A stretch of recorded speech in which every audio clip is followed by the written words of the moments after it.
Welcome to Create Your Reality, the show that empowers you with information on how to drive your brain and create a more purposeful, joyful, and fulfilling life for yourself in the process. Your host is Lynn Crocker. Each week, Lynn demystifies your brain's processes and shows you how to utilize tools that you already possess to identify habitual thought patterns that are not serving you. You'll hear from Lynn and other industry experts who will help you understand how your thoughts create your reality and how you can use this awareness to change your life from the inside out. This is all right here on Amazing Women of Power Radio, the world's leading positive programming network, powered by Raven International. Hi, and welcome to Create Your Reality. I'm your host, Lynn Crocker. Today I have the pleasure of chatting with rising thought leader, speaker, and author Joshua Tongol. Josh has spoken to crowds throughout the United States and abroad on topics such as religion, spirituality, and personal development. He offers new paradigms relevant for our day and age. Today, Josh and I are going to talk about one of my favorite topics, the subconscious mind, specifically how it creates your individual reality and how you can use thoughts, words, and feelings to direct it to create the life you want. It's going to be a great show, so let's get started. Hi, Josh. Welcome. Hey, Lynn. Thanks for having me. Good to be here. Great. So today we're going to talk about some of the insights you have in your book, The Secret to Awesomeness. But before we dive into that, just share with listeners a little bit about your story and kind of what that turning point for you was in 2006. Yeah, okay.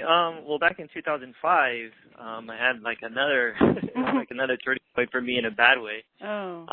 Where I was actually suffering from excruciating back pain. And so what happened was I was actually into breakdancing a lot, and I just injured my back. It was pretty bad, and ended up getting something called a herniated disc and something called sciatica. So basically, the discs in my spine basically was bulging out and was like touching a nerve and shooting down to my leg. So that was like a really big part of my life that really shifted a lot of things for me, physically and emotionally. And then not too long after, I had this one attack in my chest that I thought at the time was like a heart attack, or it might have been like a pre-heart attack, where I basically had something wrong with my throat, where I was diagnosed with something called GERD, which is gastroesophageal reflux disease. Wow.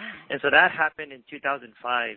And then during that time, like I said, it was a really tough period for me. But in 2006, I met a guy who was miraculously healed, if we want to use that term, miracles. Yeah. And at that time, I was a skeptic for 8 years of miracles. Like, I didn't believe in any miracles. I know that sounds like such a downer, but I just didn't, because I had a lot of bad experiences that I've had of like praying for healing for certain things as a child, and it just never happened. And so I wasn't someone that was like passive and just like, nah, I don't believe in miracles, but I was like the aggressive type, trying to convince people that there's no such thing as miracles. And so during that 8-year period, that really, was my mindset for like a long time. And then when I met this guy, he just had this miracle that was so powerful to me that it was hard for me to argue against it. And so this man had this crazy story where his discs in his spine actually ruptured, and he had 5 surgeries he had some from UCLA and from Germany, and he brought in all the documentation. And for me, that's like a big thing for me. I have to see the documentation, or else I'm just going to be skeptical, which is fair enough, I think, for us, and just believe every story. And then after that, he shared the story about he had this, if you want to call it like an out-of-body experience, or this vision where he saw like heaven. And trust me, at that time in my life, I don't believe in any heaven stories. Like, I was totally skeptical of like all the heaven stories growing up, because I've heard them so much as a kid.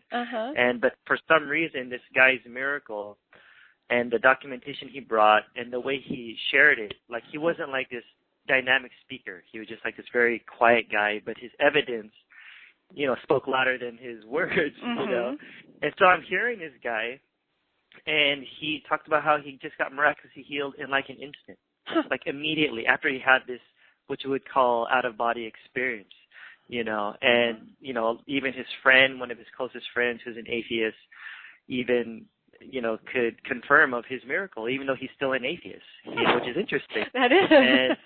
Yeah, because he couldn't deny what happened to this guy named William Beeson, who's actually a good friend of mine now. And so, in other words, to make a long story short, that impacted me. And I started to get very confused because, like I said, I was so skeptical of any type of claim. But for some reason, that opened up my heart to go on this journey of discovering of whether or not miracles actually exist today. And in this case, I'm talking about like physical healing and not just like a miracle of birth. Right. Yeah. I'm talking about like it's really extraordinary claim. And from that point, I delved really heavily into this topic for several years and started to quote unquote pray for the sick at that time. And for the first time in my life, I started seeing immediate results, including my own body. And so my back pain, here's a long story short, my back is healed. Wow. And my GERDs is just completely gone, like totally gone. Wow. And that's something that I know for sure. This is not just like theory to me, like it's an experience that I've had in my own life, which is why I travel and I speak on this topic, because I understand the pain that people can sometimes go through and how difficult it could be, especially having that in my early or mid-20s. This was back in 2005. And I really felt like hopeless. And so what shifted my views was just when I had to change my thinking, and that's when everything started to change. So wow. That's quite a story. It's I mean, it sounds like, you really made a quick, I don't want to say it was a quick turnaround, but you absorbed some information and some true awareness very quickly, and then you were saying there was a period of confusion of you're trying to figure out what to do with all of this information. It could be tough. I mean, because like I was kind of known at my school to convince people to become skeptics. It's so interesting. People knew me as a guy who got you to not believe anymore about miracles, and then all of a sudden I started becoming the guy that starts telling you, no, it's real. And many students and even my professors at my university, they can testify of my miracle. Even the president of the school, and he knows my story. And I guess that's just something. It's so passionate for me because of the transformation that happened in my own life. Yeah, it's really tangible. I mean, I know from my own story, it's less tangible. It's because it was more emotional based, my pain and my healing. But yours was super, super tangible, very physical. So you could see prior to this discovery, you were in pain and your body was falling apart, and post the discovery, you were healed. Amazing. And would you say it was a change of thinking, or what do you think brought healing? Ultimately it was a change of my thoughts, and just having that become a reality in my own life. And so even during that time when I was suffering with the excruciating back pain in my sciatica, I did acupuncture, I did physical therapy, and like it just wasn't working. I was actually getting worse. But through that time, even changing my diet because of my chest problems that I was having because of my GERDs, like I still wasn't even getting better, at all. I was taking medication, and it wasn't until I started changing my thinking and I was starting to believe that my healing is actually real now. That's when I started to see an effect in my body. So like I said, it was a process for me because of my doubts that I've had for 8 years. That was so aggressive. I was a very skeptical person. Even when I'm like starting to explore the idea of healing, I was like, is this real, or am I being deceived? Like those fun artists or something on televangelism or something like that. That's how my mind was working at the time. And once I started to change my thoughts that I'm healed now, and I said, it sounds crazy, but I started to believe that my healing is actually right now, like it's already done. And when I started to think that way, that's when I started to see a change in my body physiologically. And that's I'm just getting emotional just thinking about it because I still remember. I still remember. In fact, I remember my back pain and my chest pain almost every single day, just as a reminder of how much things have changed. Like last night, I ate quote unquote junk food. I don't like calling it junk food. It's all good food. But I was eating it around midnight, and like chips and chocolate, Hershey bars. Yum. And trust me, I couldn't even, people would say, don't even eat that before you go to bed. I mean, I ate it before I went to bed, no problem. Yeah. I mean, but back in the day, I couldn't even eat that stuff at all at any time during the day, Wow. And that stuff, it's amazing. It doesn't affect me at all. And so, if you know more about my friend, I would throw out his book. It's called The Impossible Miracle by William Beeson, the one who was miraculously healed. That his story is the one that really opened me up to this journey. His body is not even normal in a way. If you read his story, like his body's just not normal. It has this strength that just comes out of nowhere. Like his body was super scrawny after 5 surgeries, because you're bedridden. Right. So he was scrawny, and then after he was miraculously healed, his body beefed up. Wow. Like, it's just weird. And so even the skeptics at my school that are into science and stuff, they couldn't deny what happened to his body. Right. Like he would even, I would even he would say, Josh, feel my arm, and he just said, Josh, feel my stomach. I don't do any sit-ups or anything, and it just got strong. Like, he would have all this heat and energy just like coming out of his body, and then I was able to to see that actually what happened. It's actually true, and so it's just amazing. It just blows my mind. Yeah, it's really amazing. And so then in the course of you trying to prove or disprove, I guess this is going on. As you say, you remained skeptical for a while. You started to learn a lot and really take in a lot of information. And I know you've written a couple of books, and the one that is your most recent one, The Secret to Awesomeness. You talk a lot about just that role of the subconscious mind and the things that you've learned about how the subconscious mind really controls everything. So I want to bring that into the conversation because I think that's so important. People really, they do discount the thoughts, and you identified already that it was changing your thoughts that healed your body. And so I want to dive into that subconscious mind and kind of what's going on there that's holding people back, how it's forming their beliefs, how it's forming their reality, all that. Sure. So the subconscious mind plays a huge role, and as I mentioned in my book, in a sense we have two minds, so we have the conscious mind and the subconscious mind. So the interesting thing about it is that we actually operate from our subconscious mind 95% of the time.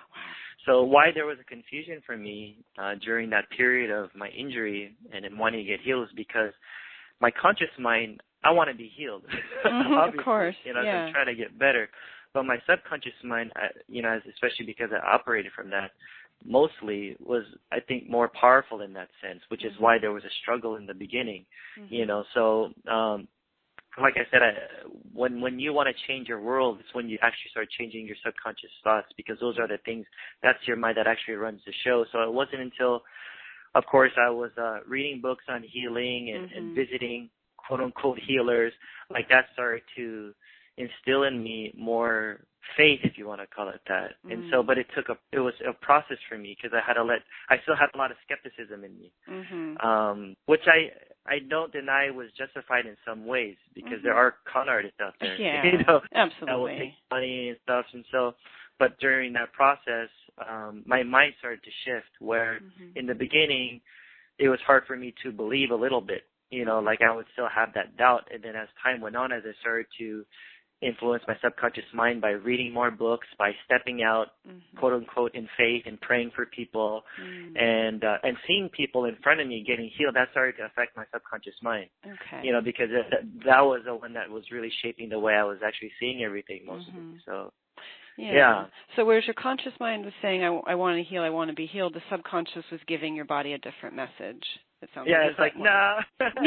More of the skeptic. It's big. And that it just played a big role. And so that's the point that I make in my book, is that if you want to see a change in your world, you got to affect your subconscious mind and let your conscious mind and your subconscious mind be in harmony. Yeah. And the way you have affected your subconscious mind, it sounds like, was you said you were reading books, you were actively praying for other people's healing, so you were seeing things manifesting in your reality in front of you that were then your subconscious mind was starting to shift a little bit. And, and it was actually my experience that played a major role, and it wasn't just the reading, because even when I did the reading, yeah, it was giving me some stuff to think about, but there's still that back in my head, like, I have to see it myself. Yeah. You know, like, hard for me to just take the claim of these healers and stuff. And then it wasn't when I started to, because I was a minister at the time, and I would speak a lot. And so when I started speaking at different places, I purposely would teach on healing just so I could see if I could see more healings, even though I was still having a little bit of some doubts. But I would put myself, I'm good under pressure. That's what I realized about myself. If I put myself under pressure, I can do it. Yeah. And so when I would speak on healing, and I'm still new at this stuff, I would pray for people with a little bit of nervousness. I started to do it, and then I started to see healings happen. And then when I started seeing stuff with my own eyes, I'm like, oh my gosh, this is real. You know, and yeah, there was just that was a big part. So it's information that could affect your subconscious mind, and it's also experience that plays a big role in shaping the way you could start to believe certain things. And a way for somebody to get a sense of what's going on in their subconscious mind is to look out again into their reality and seeing what they're creating, what they're surrounding themselves with. Because the subconscious mind isn't very accessible, I guess is what I'm trying to say. So if somebody, let's say, again, let's get into, messages that maybe they received as a kid, because, I talked about this a lot on the show, and you did mention this in your book, too, that, we're pretty much sponges up until about 6 or 7, and we're just taking in information and ways of thinking and ways of being and things that we believe from the people around us. And so the subconscious mind is taking those as truth and starting to make us act in the world to validate that. So if somebody gets the message, I'm worthless, let's say they get that from their parents and they're holding that in their subconscious, then if they look out into the world and see that they're attracting a lot of people to them that are treating them as worthless, and that would be that would be a sign, right, to what's going on inside. Sure. Okay. Exactly. That you made a good point. It is about that age of when you're up to like 7 years of age, where your brain is in like a dreamlike state. It's like a sponge.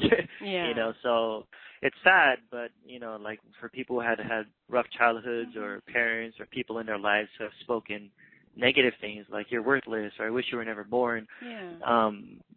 They eventually have to reprogram their mind if they don't want to feel that way, have those words affected by them. But it's possible to reprogram, so it's not that there's no hope.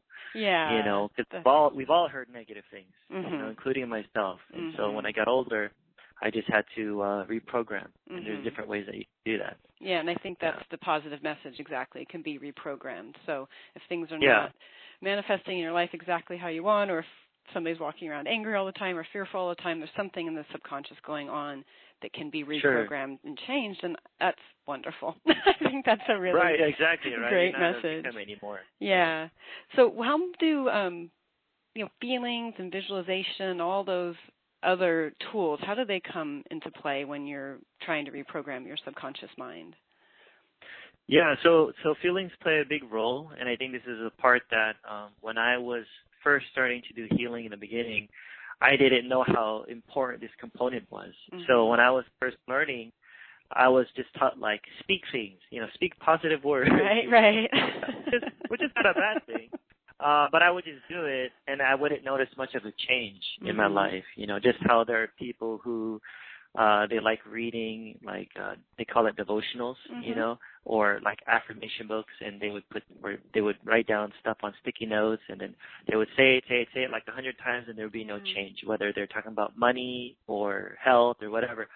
But feelings plays a huge role, as I mentioned in my book, because when you have feelings, it actually is the evidence of what you're actually believing. So I would actually make feeling and, in a sense, believing synonymous and interchangeable with each other. So what I show in my book, it's not that words in and of themselves are empty totally, but if you really want your words to have power, it needs to be coupled with emotion. And so that's if you tell somebody, hey, don't worry about money, and they're like, nah, I'm not worried about it. I'm like, yeah, but how do you feel about it right now? Right. Like, I don't want I have to pay this. Well, then you're not really believing it, and it's sad, because you don't want to make people feel bad, but that's the truth of the matter. Your feelings reveal what you're actually believing at the moment, no matter what you say. But you say enough things enough times, it could affect your subconscious mind. It could affect your feelings. So, but like I said, I don't know how it all works, but feelings, as I mentioned in the book, it's where you feel the feeling, and I got that phrase from Greg Braden, where you feel the feeling that something is already done. Right. And that's where I would use faith and also feelings in a way interchangeably too, where if you're quote unquote praying for something, don't look at your request as though you don't have it yet, but feel the feeling that you already have it and act as if you already have it. And for some reason, I don't know how, it works. I agree. You know, and I don't need to figure it all out, but that's what I've learned in my own life. Yeah. You know, and it's a powerful thing that you need to feel. And when you want to affect your subconscious, keep speaking your positive affirmations, which is great, but say to the point where you start feeling it. Once you start feeling it, live it out. Act it out, and it'll work out. Yeah, you summed that up really well, and I agree with you. I think the component of feelings is an often overlooked part of manifesting. Right. Because if you, again, a person can say over and over, looking in the mirror, I love myself, I'm beautiful, all these things, but if there's, and but they walk away horrible. Right, and they walk away with, the subconscious is like, that's not true, it's not true. Well, it just, again, and then you made this point in the book too, which I always like to point out, is it's the subconscious mind. It doesn't, you said it doesn't have a sense of humor. You listed a couple of things, but it doesn't know right and wrong. So, if you're saying all these positive affirmations, and then there's this counter to those, then it's just negating. It's just creating then a sum zero game. And when you were talking about the feelings and the believing, and it reminded me of what you were saying in the very, very beginning when we were talking about your journey, is that you at a point came to believe that you were healed now. You held that belief, and then your body answered that belief. Yeah. So it's crazy. It is, and I'm with you.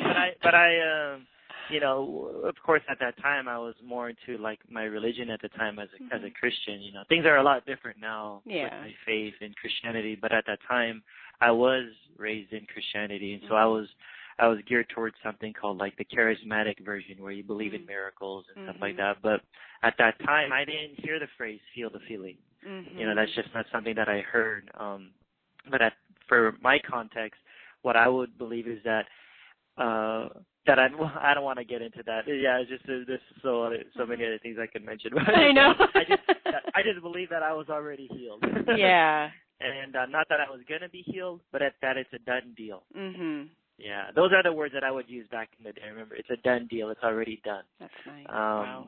But feeling the feeling, it was just an add-on for me to understand, like, no, I need to feel it, though. So that's what revolutionized my understanding of faith at this time in my life, was just to feel it. Yeah. So, well, it's a very important component, and I even, you mentioned visualization, too, and I think that's the same thing. I call it visualization, so, like, physically visualize, physically feel what it's going to be like to, be in that, what you're wanting, and it's, because the feelings are what have the energy, as you're saying. That's the attractive force. And I go back to what you said, too, is like, I don't know how it all works.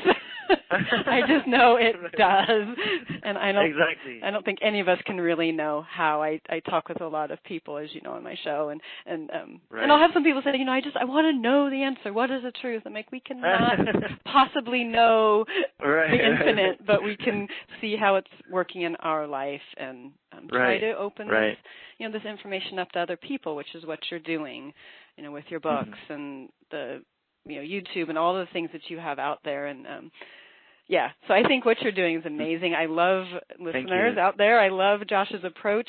The book, The Secret to Awesomeness, is written very accessibly. It isn't full of a lot of jargon and things that you have to dive through. I mean, he just presents everything so clearly and just very conversationally, a little bit of humor. So listeners, definitely encourage you to check out the book. And Joshua, is the best website for people to find things about you and find your book? Is it your Joshua? It's just JoshuaTongol.com. Okay. My last name spelled Tongol. Okay. Yeah. So on there people can access the website. I know you have a couple other books too that people can check out and all that. So is there anything that you want to add? Any bit of encouragement you want to give my listeners? What can I say? Just to be happy today. Just enjoy your day, as your show is called Create Your Reality. You have a choice today to wake up and just let your day pass by without really enjoying it, or you can learn to just enjoy this moment and recognize that with your choices and with your thoughts, you can choose to create the rest of your day. And if any of you guys are discouraged with whatever is going on in your life, I just encourage you. We've all been through tough times. I've been through tough times, and you're not alone. And just want to encourage you to just lift up your head, and things are going to get better. I mean, the pain and all those things will eventually pass. And so, be encouraged today. You're loved and life's good. Nice. That's lovely. And the first part of that message, I agree 100%. It's a choice. Wake up every day and just choose to be happy. Choose to find something out there. Choose to find thoughts that make you happy, feelings that make you happy. And because that just builds more. Before I was even talking to you, I was watching comedy shows on YouTube just to make me laugh. That's part of my habit every morning. Oh, I love it. Yeah, that's great. That's what I do. So find out what helps you to be happy today, basically. So. Yeah, and the tools, and I think that's a great. I mean, so many people wake up and they're on their smartphones checking the news. I'm like, why are you doing that first thing in the morning? Yeah, that doesn't help, especially when you're just waking up, too. Yeah, because you're very susceptible. Your mind's a little bit more, so in other words, just feed your mind with positivity. You'll notice a difference in the way you feel throughout the day. Oh, great. I love it. All right, listeners, well, that wraps up today. Josh, thank you so much for being on the show. Really, really appreciate your time. And listeners, just be sure to tune in next week.